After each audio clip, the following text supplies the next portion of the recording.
형법 보자. 형법은 범죄 형벌에 관한 규범이다. 그러니까 우리가 범죄를 저지르지 않는 이상은 관련성이 없는 거지.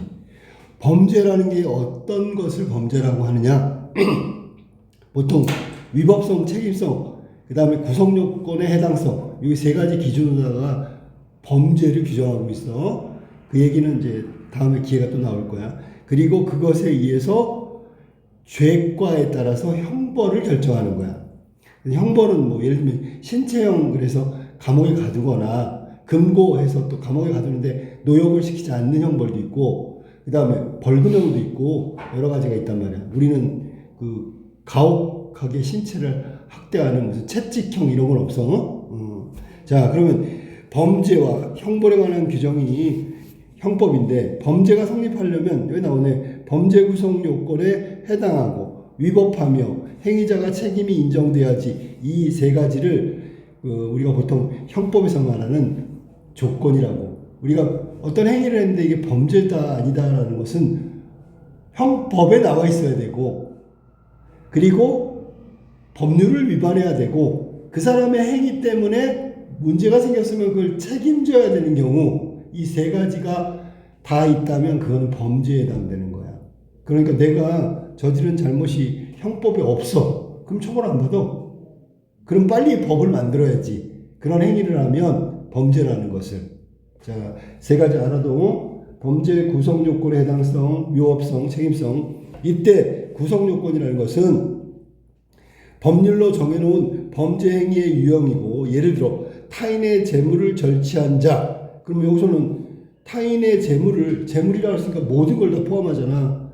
그거를 절취했대, 절도했대. 그럼 절도죄의 구성 요건에 해당되는 거고, 구성 요건에 해당하는 행위더라도 정당방위 같이 위법하지 않을 경우, 두 번째, 위법성이 있어야 되는데 위법하지 않아. 그러면은 처벌받지 않죠. 그 다음에 위법한 행위가 경우에만 이를 불법으로 보고 처벌할 수 있고, 불법이라고 평가되더라도 행위자가 책임이 인정되지 않으면, 우리 보통 과실이라고 하죠. 책임이 인정되지 않으면 또 처벌할 수 없는 거예요. 이게 이 세 가지가 모두 해당돼야지만 범죄가 성립하는 거야. 자, 이거 공부했어 지금. 그럼 범죄가 성립하면 형벌을 받아야지. 자, 자신의 행위에 대해서 옳고 그름을 판단하고 그 판단에 따라서 행위할 수 있는 책임 능력이 있으므로 보통 이런 걸 법인이라고 이렇게 얘기해요. 책임. 권리가 있는 대신에 책임을 져야 된다는 얘기야. 그 다음에 불법을 저질렀을 때만 행위자의 책임이 인정된다. 그래서 여기는 지금 계속 하나, 둘, 세 가지 구성요건, 그 다음에 위법성, 책임성, 이 세 가지에 관한 논의를 하고 있는 거야. 3살짜리 아이의 행위가 불법하다 하더라도 범죄라고 할 수 없는 이유는 뭘까요? 책임성이 없단 말이야. 알겠어? 무슨 말이지? 이거 3살짜리가 뭘 한다고? 실제로 만약에 그렇다고 하면 뭘 책임질 거야?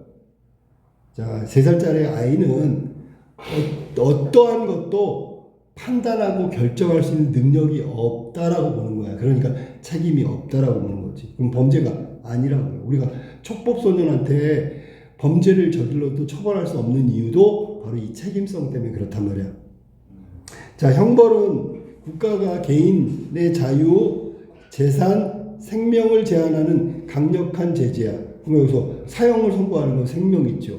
그 다음에 벌금 내는 건 재산이고요. 그 다음에 개인의 자유는 신체형이라 그래서 감옥에 가두는 거. 이 형벌의 종류, 형벌을 부과하는데 엄격한 기준에 따라 이루어져야 되겠지. 이것도 법률에 근거해서. 이러한 점에서 행위자에게 책임이 없으면 형벌을 부과할 수 없고, 책임성 때문에 형벌을 부과하는 경우에도 책임의 한도를 넘지는 못한다. 비례의 원칙이라고 하는 거야. 책임, 예를 들어 한 명을 죽인 사람하고 3명을 죽인 사람은 다른 거잖아. 그지? 자, 원칙이 책임주의는 형법의 기본 원리가 된다. 이는 불법의 크기, 행위자의 책임 정도에 따라서 형벌이 비례해야 한다. 나왔지, 그지? 적정성의 원칙, 행위자가 행한 불법을 이중평가해서는 안 된다. 이중평가 금지의 원칙도 원칙과도 관련이 있다. 이중평가라는 게 뭐냐면 사안을 다르게 해석하면 안 돼. 동일한 행위에 대해서는 동일하게 판단을 해야지. 예를 들면 이중평가를 해서 안 된다는 게 뭐냐면 적정성의 원칙과 행위자가 행한 불법 이것을 이중평가하면 안 되는 게 같은 비례 원칙에서 처벌하고 형량을 결정해야 된다. 다르게 보면 안 되는 거야. 그게 이제 이중처벌 금지. 이를 고려해서 범죄가 성립됐다 하더라도 행위자에게 과도하게 형벌을 부과하는 것은 옳지 않다. 그러니까 자기가 저지른 만큼 그 범위 내에서 형벌을 받는 게 이 범죄자한테는 오히려 법이 보호해 주는 거죠. 자, 그래서 여기까지가 범죄의 구성 요건과 형벌에 관한 얘기를 했어. 자, 형법에서는 한 사람이 저지른 죄의 수가 몇 개인지 판단했을 때 죄의 수가 하나인 것을 일죄라고 하고 여러 개인 경우 수죄라고 이렇게 얘기한다. 여러 개. 하나의 행위가 하나의 구성 요건에 해당하는 경우가 가장 전형적이지, 그지? 한 가지 죄를 저질렀으면 그 죄에 관해서 형벌을 부과하는 게 적당하지, 그지? 그런데 일죄는 외관상으로 여러 개의 구성 요건에 해당하는 것처럼 보이지만 구성 요건 사이의 논리적 관계로 인해서 하나의 구성 요건만 적용되고, 그러니까 여러 가지 행위 중에서 하나가 적용된다는 얘기야. 다른 구성 요건은 적용되지 않는데 이걸 법조 경합이라고 한다. 경합이 원래 서로 경쟁하면서 싸우는 거야. 여러 가지 구성 요건이 있지만 그 중에 하나. 보통 뭐야? 제일 심각한 거. 그걸 갖다가 구성 요건에 해당한다고 보는 거야. 이런 것을 여러 개의 수재를 여러 개의 행위를 한 사람에 대해서는 구성 요건을 따질 때 한 개만 적용시킨다. 가장 심각하고 그 행위가 잔인한 거 이런 것들을 이때 하나 또는 여러 개의 행위에 적용될 수 있는 법조문이 여러 개 존재하지만 하나의 법조문에만 적용해도 불법의 크기, 책임의 정도에 따라서 적정하게 평가할 수 있다고 본다. 예를 들어, 자, 여기까지 모르면 예를 보는 거야. 어떤 사람이 부동산 거래할 때 허위 매매 계약서를 작성했어. 다른 사람의 도장까지 몰래 위조했어. 그러면 이 사람은 두 가지잖아. 몰래 위조한 거하고 허위로 매매 계약서를 작성한 거잖아. 두 가지인데 이는 사문서 위조와 구성 요건과 인장 위조의 구성 요건이 있어. 모두 해당해. 그러나 문서를 위조하기 위해서는 인장 위조는 당연히 바탕이 깔린 거기 때문에 불법을 이중평가하지 않기 위해서 사문서 위조죄만 성립한다고 본다. 이 사문서 위조죄 안에 다른 사람 도장, 인장 위조죄가 포함되어 있다고 생각하면 돼. 문서를 허위로 작성할 때 당연히 허위로 거짓으로 만든 인장을 찍어야 그게 허위가 성립하지, 그지? 그러니까 한 가지만 구성 요건으로 친다는 얘기야. 자, 그 다음 수재로 수재로는 하나의 행위에 의해서 여러 개의 죄가 성립하는 경우 상상적 경합을 통해서 여러 개의 행위에 의해서 여러 개의 죄가 성립하는 실체적 경험이 있다. 자, 상상적 경합과 실제로 저지른 그 행위의 죄가 성립하는 거지. 어떤 사람이 한 개의 돌을 던져서 다른 사람의 상해를 입히고 유리창을 깨뜨렸어. 하나의 행위로 인해서 상해죄와 동시에 재물손괴죄가 성립했다면 이런 경우는 상상적 경합에 해당되고, 상상적 경합에 대해서 헌법 40조는 여러 개의 죄 가운데 가장 무거운 죄에 대해서 정한 형으로 처벌한다고 규정하고 있다. 이때 가장 무거운 죄는 각각의 죄에 대해서 법으로 정한 형량인 법정형이 가장 무거운 죄를 말한다. 실체적 경합은 수재의 가장 전형적인 경우로 실체적 경합 관계에 있는 여러 가지 죄를 가리켜 경합범이라고 한다. 다 합친다는 얘기지. 경합범에 대해서 형을 선고할 때 각각의 죄에 선고될 형을 단순 합산하지 않고 별도의 처벌 원칙을 마련하고 이게 다 합쳐가지고 형벌을 부과한다는 얘기야. 그 다음에 합산하면 범죄 예방 효과가 중복되는 측면이 있을 수 있고, 이는 행위자의 책임 한도 또한 넘어서는 처벌이 되면 비례 원칙에서 벗어나는 결과가 이어질 수 있기 때문에 별도의 처벌 원칙들 중 가장 가중 처벌할 수 있는 그런 것들을 기본적인 원칙으로 적용하고, 가중주의는 우리 가중처벌 알지? 플러스 알파를 시키는 거예요. 가장 무거운 죄를 기준으로 삼고 이걸로다가 판결을 하는데 거기 일정 부분 가중해서 형을 산정하는 방식이다. 만약에 여러 가지인데 그거를 각각 단순 합산하면 어떻게 돼? 훨씬 더 형량이 많이 나오겠지, 그지? 그렇게 됐을 때는 비례 원칙은 적용하면 이 사람한테는 그 형량이 과도하게 되기 때문에 그걸 줄여주기 위해서 가중경합을 한다. 가중주의에서 일단 제일 무거운 형벌을 하고 거기에 나머지 여죄들을 플러스 알파를 시키는 거야. 그럼 형량은 좀 늘어나겠지. 단순 합산처럼 확 늘어나는 게 아니라 조금 늘어나겠지, 그지? 다만 이를 적용하기 위해서는 한 사람이 여러 개의 행위로 성립시킨 여러 개의 죄가 동일 재판에서 판결 가능성이 있어야 된다. 그렇지? 이거 누가 판단하는 거야? 같은 판사님이 판단을 하는 거야. 그렇지 않으면 성립한 여러 개의 죄 각각이 개별 판사에서 완료되면 다 합쳐버리잖아. 그러면 경합범에 대해서 형법이 말하는 별도의 처벌 원칙을 적용하지 못하기 때문에 이 별도의 처벌 원칙이 뭐야? 가중주의. 자, 그래서 여기는 형법이 뭔지, 그리고 형법에서 범죄가 뭔지, 그다음에 형벌을 어떻게 부과하는지에 대한 설명이라고 보면 돼. 자, 그러면 26번 한번 볼게. 자, 문제 봐봐. 자, 26번. 윗글에서 다른 내용이 아닌 거. 잘 생각해봐. 일죄의 개념. 한 사람이 한 가지의 구성요건에 해당하는 범죄를 저질렀을 때. 나왔지, 그지? 자, 그 다음에 형법의 정의. 형법이라는 건 무슨 규범이다. 범죄와 형벌을 규정한 규범이다. 라고 나왔지, 맞았지? 3번. 법조 경합의 종류. 법조 경합의 종류가 어디에 나와? 안 나왔지, 그지?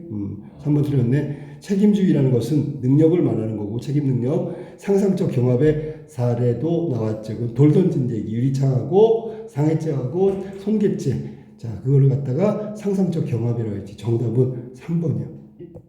그럼 여기에는 법조 경합은 나왔는데 그게 법조 경합이 뭔지 개념 나왔고요. 그 다음에 사례가 나왔지. 종류가 나온 건 아니죠. 그래서 3번이 정답이다. 자, 그 다음에 27번. 다음은 윗글의 학생이 제공된 학습지야. 요거 조심할 게 뭐지? 판단 결과라고 얘기한 거야. 판단 결과를 잘 따져봐야 돼. 자, 그러면 책임 능력이 없어도 불법을 저지르면 책임이 인정된다. 맞았지? X라고 해야 되는 게 맞는 거잖아. 책임 능력이 없으면 책임성이 없으니까 구성요건에 해당하지 않은 세 가지 요소 중에서 범죄가 성립하지 않지요. 성립하지 않는다는 의미는 X가 맞지. 정답은 1번이다. 자, 여기서 2번부터 잘못된 거 한번 찾아볼까?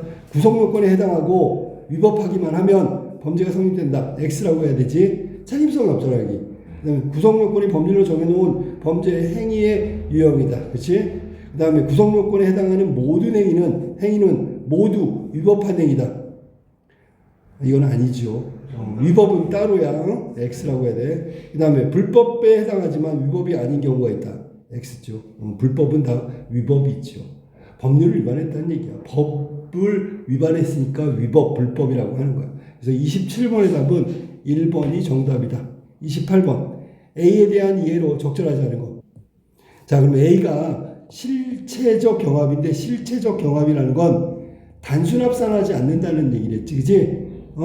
각각의 죄에 대해서 형벌을 부과하는데 이것을 단순히 합산하는 게 아니고 가중주의를 적용하는 게 실체적 경합이라고 했잖아.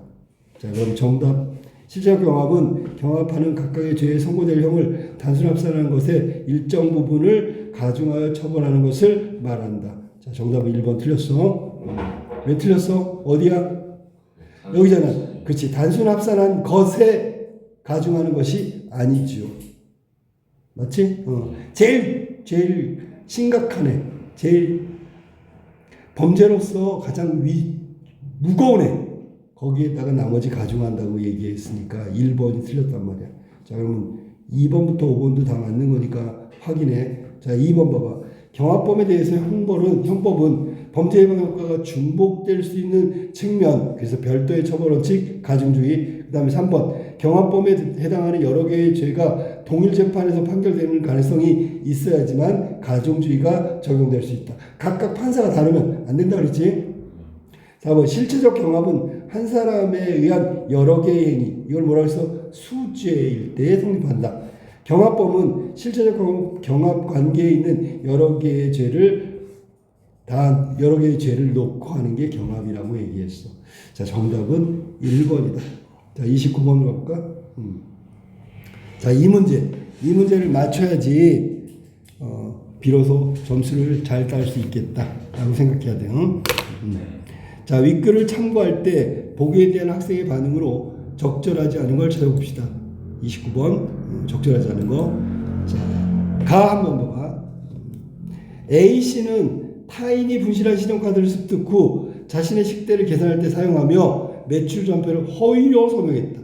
검사는 A씨가 타인의 신용카드를 부정 사용했다는 점, 그 다음에 매출 전표를 위조했다고 주장하며 신용카드 부정 사용죄, 사문서 위조죄로 기소하였고 법원은 신용카드 부정 사용죄만이 성립한다고 판결했다. 딱 떠오르는 게 뭐야? 상상적 경합이 떠올라야지.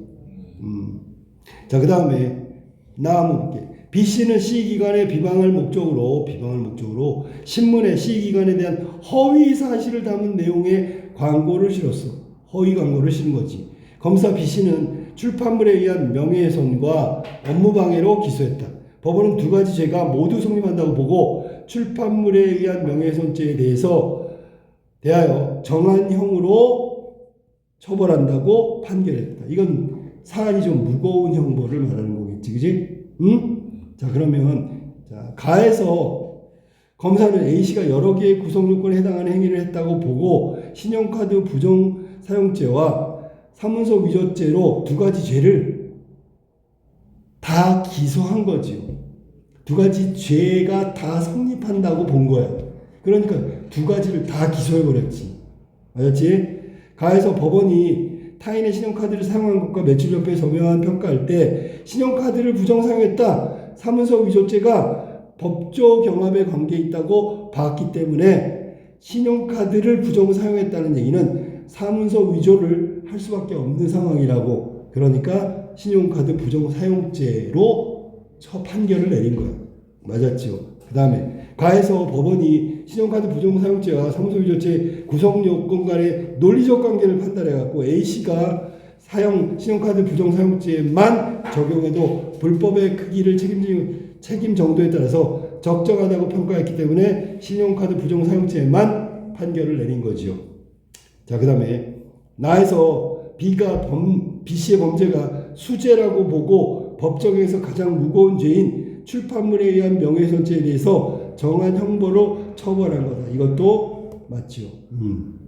그 다음에 5번. 나에서 법원은 B씨가 출판물에 의한 명예훼손, 업무방해죄가 성립하는 두 개의 행위를 했다고 보았지만 불법을 이중평가하지 않기 위해서 하나의 죄로만 처벌한 것이다.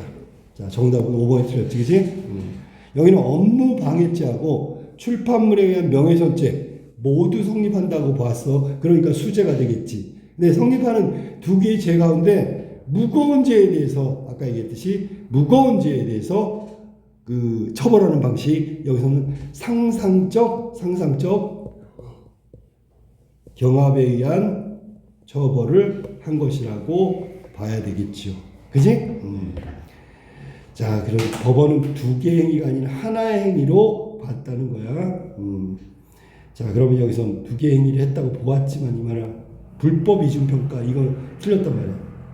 알겠지? 무슨 말인지? 법원이 평가한 건 두 개가 아니라 한 개란 말이야. 하나의 행위로 여러 개의 죄가 성립한 것이라고 볼 수 있다. 알았지? 자, 그 다음에 어휘. A가 불법이라고 부른다. 이렇게 밑줄 쳐져 있으니까 여기서는 부른다라는 말은 자, 친구는 그를 천재라고 이렇게 이름을 붙여서 부른 거예요. 우리가 보통 부르다라는 얘기는 이름을 붙이다, 명명하다 그런 뜻이니까 정답은 1번이 정답이고 2번은 뭐야? 2번? 이거는 어떤 행동이 일어나게 한다라는 얘기야. 불러일으킨다. 3번은 오라고 한 거야. 오라고. 이건 택시 오라고 부른 거야. 호란 거라고. 그 다음에 그 가게에서 값을 싸게 부른다. 싸게 부르는 건 뭐야? 이건 여기 값이 나왔으니까 값을 낮춰서 말한다 그런 얘기지. 5번은 손짓하며 불렀어. 오라고 부른 거야. 소리 지르는 거야. 알았니?